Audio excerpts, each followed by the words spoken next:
For our creative project, we have decided to look deeper into Freudian's dreamwork theory as well as the Oedipus complex through different films. The dreamwork theory illustrates that dreams have meaning and that dreams can be manifested to happen in everyday, ordinary life. Freud believed that dreams hold symbolic meaning that describe a person's actions, thoughts, and desires in their life. Freud believes that the dreams that occur in our unconscious mind reflect our true desires in life. We have chosen to analyze 4 different films such as Psycho, The Grifters, Harold and Maude, and Mommy, which portray the dreamwork theory as well as include forms of the Oedipus complex, which Freud describes as a complex of emotions aroused in a child which is driven by an unconscious sexual desire for the parent of the opposite sex. The Oedipus complex and Freudian's dreamwork theory both describe how a person's unconscious mind can influence their actions no matter the circumstances that they are in. We have analyzed each film and created different connections that prove that Freud's theories can make an influential impact on different films. Psycho is a horror thriller made in the 1960s that showed the demonic and creepy relationship Norman Bates had with his deceased mother.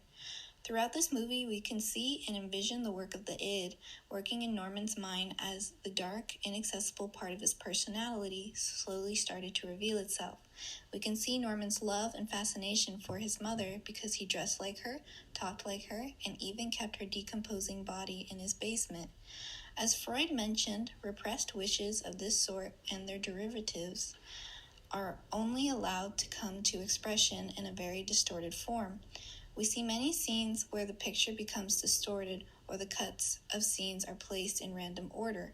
A knife is also presented in certain scenes, which can be related to Freud's theory of symbolism, where the latent dream thoughts are dramatized and illustrated. This type of symbolism can be seen as sexual as well.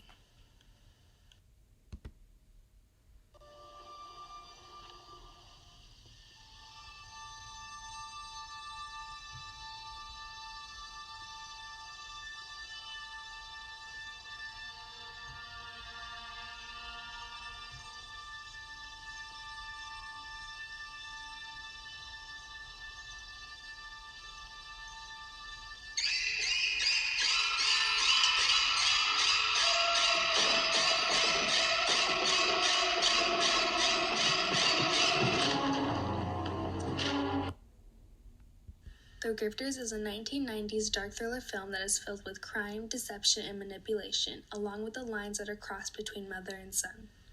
This film shows the motives of the 3 different con artists as well as show how their motives and pleasures change in the end.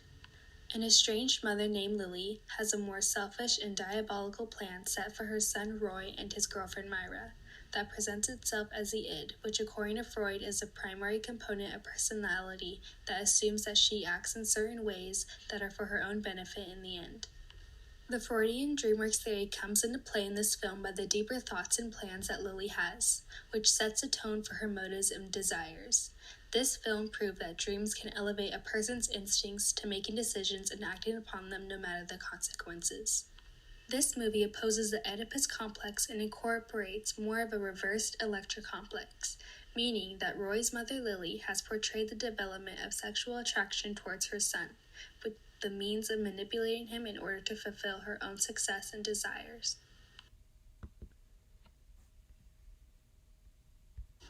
The movie Harold and Maude incorporates Freudian psychoanalysis through the character Harold's relationships with his mother and an old woman named Maude. Right at the start of the movie, we see Harold's primitive desire representing the id to embrace death through his actions of falsely committing theatrical suicides in front of his mother. This first clip is an example of one of Harold's fake suicides. Notice how Harold's body language and facial expressions are like those of someone in a trance-like state, as if he is living a dream in real life.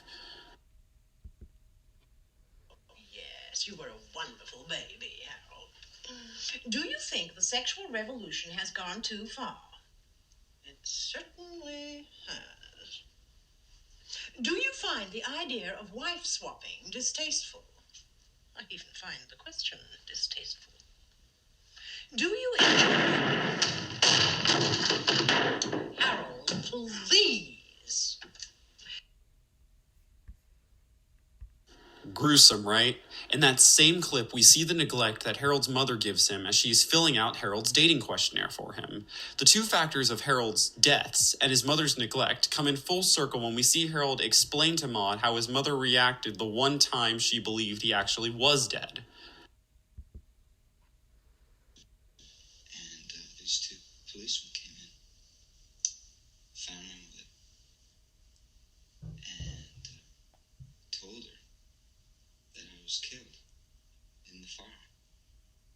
She put one hand up to her forehead, the other she reached out as if groping for support, and this long sigh, she collapsed in their arms.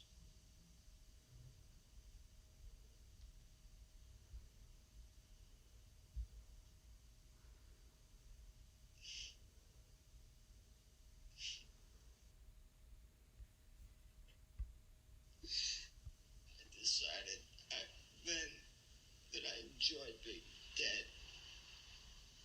I understand. A lot of people enjoy being dead, but they're not dead, really. They're just backing away from life. Reach out, take a shot, get hurt even. Play as well as you can. Go, team. Go. Give me an L. Give me an E. Give me a V. Give me an E. L-I-V-E. Live. From this scene, we not only understand that Harold's fake deaths are the distorted form that reflect his unconscious desire for his mother's affection, but also why he forms an Oedipus complex-like relationship with Maud. Maud's outlook on living life to the fullest gives meaning to Harold's life, and his attraction to Maud represents the twisted embodiment of Harold's hidden desire to live a valuable life. Mommy is a 2014 international film that shows a mother-son relationship as they go through troubling times in their lives. In certain parts of the movies, we see the characters in a trance as they hallucinate a happier life with one another. There is no specific symbolism within these scenes, but one could say that the close-up facial expressions can act as a sort of symbol for the main characters. As Freud indicates, symbolization transforms the latent dream thoughts, which are expressed in words, into sensory images, mostly of the visual sort. Both the son and mother need one another, and remembering each other's faces allows them to keep each other close within their thoughts.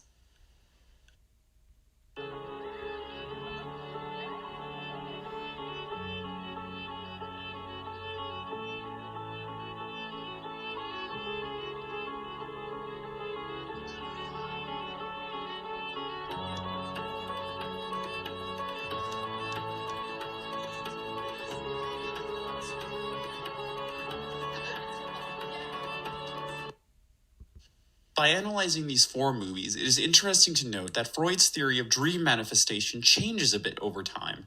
In older films such as Psycho, we see the id being used as the primary source for aggressive sexual desires.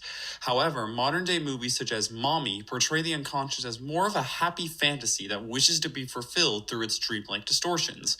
While the sexual aspect of Freudian language will always still be here, the fantasy-driven desires are currently being used in exercise advertisements and many other sources of modern-day media.